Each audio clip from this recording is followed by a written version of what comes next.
this. I don't know how this is gonna go. What are we doing? Starfire, it's rolling. Really? Hey everybody, what's rocking? We're looking once again. We're talking about some more female characters, and today we're talking about Starfire and her child. Is it Dick Grayson's kid? So here, they're going to be introducing a new teenage goth daughter for Starfire. How that came about, we don't know, but we're trying to figure it out. And what do you guys think about it? So I'm going to. It's going to be a new YA graphic novel along the lines of DC has been branching out into this. This formula where they have like graphics and visuals in their YA novels. And Raven was such a big success, so now they're trying other characters too. So, hey, in this one, I'm going to pass it on to my boy, Cal. Cal, what's your take on this? Wow. Okay, here we go. Wow. I got the picture up. Let it rip. For real? All right. He said it. All right. Well, hey, I guess you wanted it to come here first. What the hell is this? I mean, I'm looking. Who's Mariko Tamaki? Is that I'm not certain of the last. Yeah. Mariko Tamaki is the artist. If you look at Mariko Tamaki, okay, and you look at the character, it's the same person, same hairstyle, makeup, the whole same thing. What the hell is this? You sure as hell aren't Starfire, but who the hell are you? And don't tell me you're Starfire's daughter. There is no way that you're gonna look like this and be Starfire's daughter. Isn't Starfire an alien? Wouldn't she have dominant genes? Who's the father? This is some wild stuff right over here. Wild. Who greenlit this? What is this? What is this? I don't know, but what is your take on it, Petey? And I'll wrap it up and tell you guys what I think the truth is. Well, ultimately, I have to go back into the history of Starfire being introduced in the new Teen Titans.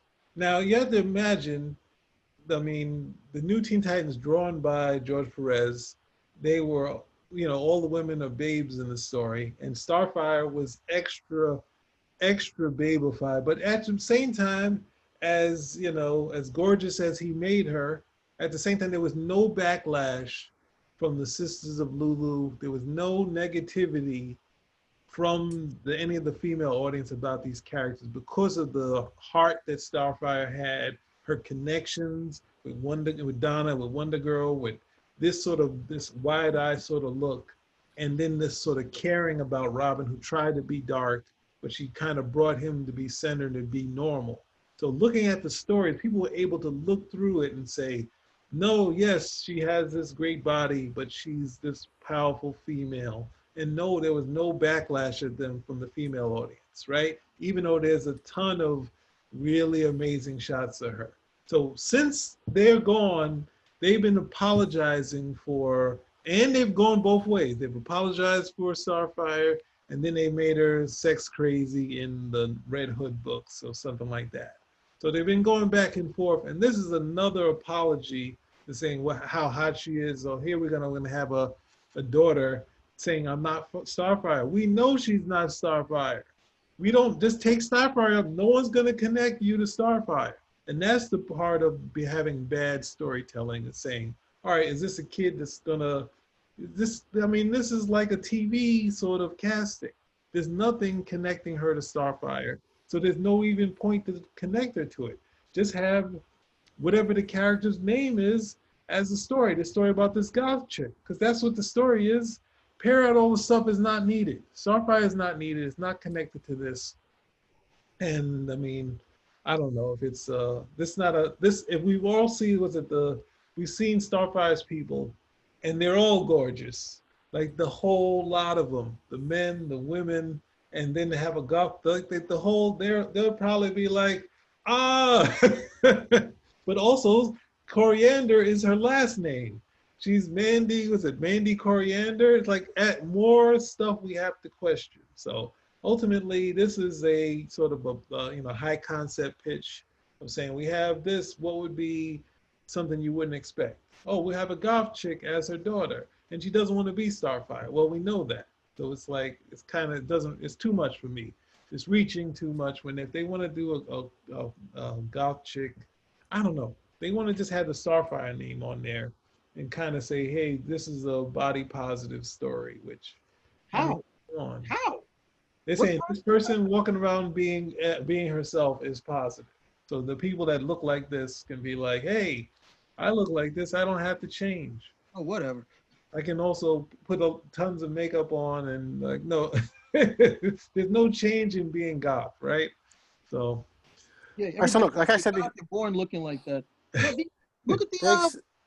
They I accepted. don't know, maybe she really isn't Starfire. You know, maybe this is something where you read and you find out this is like she's on some acid trip or something of that nature, or she wishes that she was, or she's pretending in her mind that she is, and you know, it's so wild to look at this, and it's so on the nose at the end of the day that I can't believe that, you know, what they're promoting over here is actually what the book is about. You know, it's just too on the nose for me to believe that that's really her daughter. You know, it just.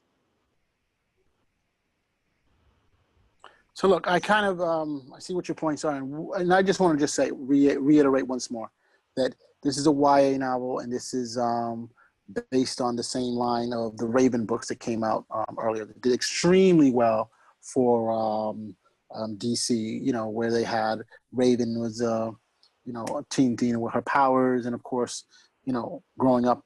And here we have something else too. I mean, you see that they're trying to expand their brand to have more alternate characters than the standard superhero-looking characters. And of course, this is an alternate universe, just like they have different alternate Batmans and over the years. Probably there may be an audience for this. I'm not sure. I agree. I don't think that it doesn't seem. It could be Dick. I don't know if it is. Dick Grayson. I don't know if it could be his child or not. No. But it's just another story. And again, it's an alternate universe, so I don't know if we need to break it next. But it'll be interesting to see how the sales were. Just like how the Raven sales were so strong that they had several reprintings of the book. I like to see if this if there's actually an audience for it. Probably the writing is good. I don't know. They are choosing pretty good writers and established writers for some of these YA books that they're doing. So I'd love to see what happens. I mean, I'm not necessarily. This is not something that I necessarily would go for, but I'll take a look at it and see what's going on. Wasn't the Raven book about Raven? But this is about I Am Not Raven. I know, yeah, that was about Raven, but this is about the kid, theoretically, who's Starfire. That's the way they're selling it, but they're not giving a lot of details as to what exactly. I mean, you're mentioning that the Raven book was successful, but the Raven book was about Raven, correct? Right, exactly. So, you know, again, that's what I'm trying to. This one, I don't know what this is about. That's that for me would be the crux of the whole thing. What is this about? No, but that's the thing. They're not giving much away, other than she's saying she's not. I'm not. So how do you say? But they're saying that's her daughter. So, you know, we don't know. We have to look. As more time comes out, we'll get more information. You know, but because compared to sales to say that Raven is successful, and Raven was successful, so you know they're doing this. Raven was about Raven, and that's an established character, and you have an idea of what you're getting. And if you're reading it as a young adult novel, you might have actually came up with Raven from the Teen Titans shows, which were really popular with kids. So this might have been another transition for you. But this right over here, you're like, okay, I remember Starfire from the comic. That's her daughter? Yeah. I think no, I see you make a lot of sense. A lot on the part of your reader. It really does presuppose a lot. Okay. Yeah. So hey guys, is there anything else you want to add, Petey? When you brought up the Titans, it feels like Starfire, the Teen Titans, Starfire from the cartoon, and Raven had a baby with some person that was a little heavier. Anyway, I just couldn't imagine two attractive people like Dick Grayson and Koriand'r getting together, and that's their kid. Not to say that it couldn't happen, okay? Not to say that there's anything. Oh goodness, I can't do the PC. You just can't. I can't believe that this is what they would produce at the end of the day. It just doesn't. It'll be so hard to swallow. So hard to swallow. Yep, it is. So I found it very interesting, and I'll shoot this to you guys real quick. I know you guys hate looking at this when I tell you, hey, this is what the market is, and I know you guys hate talking about that. But there's this 2019 book scan. This is just books that were scanned at the sales, like at Barnes and Nobles and different Are they places. DC So books? Are these young adult books, or is this some graphic these novel? are all books that were scanned if they use the book scan system, like I said, from stores, Barnes and Nobles, and stuff like that. And so when you compare the market for some of these books by publisher, you know. Hold on. Let me see if I can, if you want to go into this, let me put this up if I can. Okay, let's accept this and let Mars try to feed us this nutty stuff right now. Ready, set, and go. You're not showing the image. I just did. Sorry. Little operator error. Okay. That's what you're saying. Scholastic is the number one stuff. That's what you're going at. Yeah. So if Marvel and DC are publishers, which they are, in this whole gigantic market of selling books and stuff like that, you know, and those are, I guess, are the closest things you can say are direct competitors. This is what, and we've said before in this show that, you know, comics are not necessarily growing as fast as some of these other things. They want a piece of that big YA publishing thing where Scholastics dominates, where I guess Houghton Mifflin, I think they're mostly a school book publisher, but Penguin Random House and HarperCollins, you know, they want to get a piece of that. Whereas comics, as you can see, you have DC, Marvel, that's 14% with Boom. Remember, this is not comic book store. This is just at bookstores or retailers that use the book scan method. And it's just away from the Dark Horse, Image, you know, so you're talking IDW, probably 25% of the market relative to the other 75% of the market that you have to look at. And their goal is to expand. That's why they're creating books like these. YA is a very popular genre. It's huge, especially with kids, and kids buy these books, you know. And as I've said before, this is why they're expanding to unconventional things. They've done it before with stuff like what you're talking about, Punisher and Archie. I don't know who would buy that. Yeah, but I'm just saying, but it may appeal to the same type of audience, you know, where you're playing fast and loose with the character. You know, Punisher is such a rough dude, and here he's with these crazy guys, you know. But DC's been doing this for years now. They're number two. They're number two after Scholastic Books. They've got the largest percentage after Scholastic Books. So I would think they have some understanding of this. They, you know, it's not like they just started doing this or just realized, hey, there's a market of young kids. They usually rebrand this, you know, every so often. You know, so I'm pretty certain they have an idea of what they're doing, and if they want to expand, that's just a simple. I mean, they had a Lois Lane series that came out a few years back that was very popular. It, you know, it was a bestseller every time that it came out. I've got a copy that I never read, so, you know, I was hoping to get a better understanding of what people were reading, but I never got around to reading it. But they know this market, okay? So I'm pretty sure they can expand. I'm just thinking of this particular story right over here. I'm certain, look, if people want to read it, they'll read it. And if there's an audience for it, I'm certain we'll find out if there's an audience for it. I'm just questioning the approach. Yes.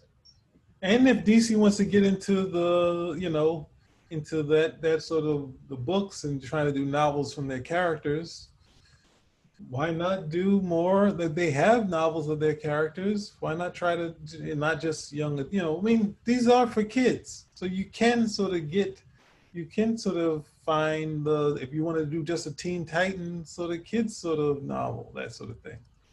I don't know.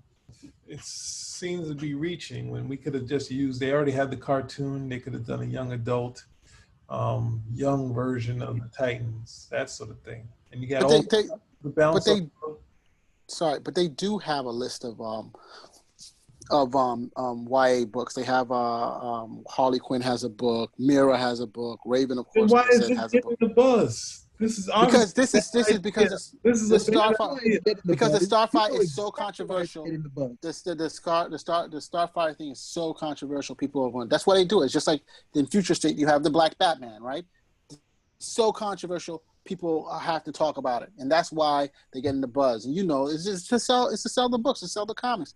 Oh wow, you know, I don't think the Black Batman is a point of controversy, for future state. This right over here is, like I said, it's so on the nose. Okay, it's so on the nose. You look at Starfire and you look at the girl who's supposed to be her daughter. Starfire, tall, beautiful alien. This girl, dumpy looking goth girl. And you're like, okay. And then if the hook is supposed to be, oh, let's try to find out why it is, is this really her daughter, this type of stuff? It looks like, whoa, that's like a hard left at the end of the day. And it's like you're trying to suck me in by promoting something, that's topical or trendy right now, as opposed to sucking me in with, hey, a girl that actually looks like she could be Starfire's daughter. Yeah. Yeah. Well, I just think that for us, it's not something, but for the YA market, which is exploding with the kids in YA market, that's what. Why wouldn't I want to read this? Like you just said, Starfire. This is not what we would expect of a typical Starfire, and definitely. But that's one of the problems. I read young adult stuff for reasons that I can't divulge right over here. But I look at this type of stuff, okay, because I try to promote. I do try to, outside of us doing this, I try to promote reading and literacy amongst young people. So this isn't something that I would be necessarily averse to, and I would thumb through it like, oh, this looks cool. Let me give it to a kid, that sort of stuff. I can do, here, why don't you try this out? Go on and so forth. But I'm really not sanguine towards giving stuff to kids that I want to promote literacy, and I want to promote a love of literature. I really don't want to go along with somebody who looks like they might be trying to promote an agenda, a specific idea, something that's particularly on the nose at the end of the day. And this is what this comes off as at the end of the day. You're right. I can see what you're saying, but let's just give it a shot and see. Trying to promote world dominance with your books. Yes. I mean, you're a parent. If you're a parent, you might have been like, hey, I grew up, Teen Titans. They were a lot of fun. Oh, what's this? When you look at like, what is this? What is this? Let me put this to the side. Let me pick up Raven. I know what's going on over there. This, I'm not too sure what's going on here. That's the thing. And also, parents, you might be like, well, man, I don't want her to read this, and the next thing she's dressing like this. And No, but I think there's a difference because DC, and I just sent you guys a text about the DC Comics young adult stuff. But the DC label, Black Label, is probably a little bit more for us. It's a little hardcore, darker stories, something that we've grown up with. Whereas the YA comics, they're going because of they think there's a market there. Like I was showing you the whole thing with the dominance by Scholastic of that market and some of the other publishers. And they want to get a piece of that pie, especially a growing pie, and I think that's one of the reasons why they're going after it. So, I mean, I think it's a smart move. Not say a smart move. I think it's an interesting move, and I say go for it. Challenge that just a little. Okay. So you think kids are buying DC Black Label books? That's what you think the kids are? By the numbers that we're seeing, from that chart that you showed, if they're already getting the second highest percentage of that pie, wouldn't that mean that they haven't, they know what they're doing? They know what they're doing better than all these other cats over here. So shouldn't they be improving on that as opposed to, well, we're going to try this different avenue? Well, I don't know what that is. The book scan, I think, usually breaks it down in terms of, it doesn't break it down in terms of what type of books necessarily, but in terms of, like PD's constantly said that these are, a lot of times they are reprints. These are graphic novels that are being sold at bookstores like like Barnes and Nobles and stuff like that. It's supposed to be the actual comic or books. And so that's what they may be counting. And this is by the amount of titles, I think, right? As opposed to, was it by the amount of titles, I believe it was, as opposed to the actual amount of dollar sales. So the numbers coming in will probably be bigger in terms of how much you get for one graphic novel, or how much you get for one book like Mira or Raven, than let's say a typical comic book that you would get for $4 at the local comic book store. So the numbers are different in how they go about that. Mm-hmm. So we have to look into that. So yeah, but listen, I think we've beat this dead horse for a while. So is there anything else you guys want to talk about? Don't call her that. Don't call her that. I didn't call her that. I call Mandy a dead horse. You said topic. I wasn't talking about the girl. I'm all for the comic, well, not the comic, the title of our subject. We'll never go on this rate. You talk about Cal and listen to you. Man. I'm saying this topic, okay? You're horrible, bro. That's all I gotta say. You're horrible. Interact. Out. Way out. Dude, you have no behavior whatsoever.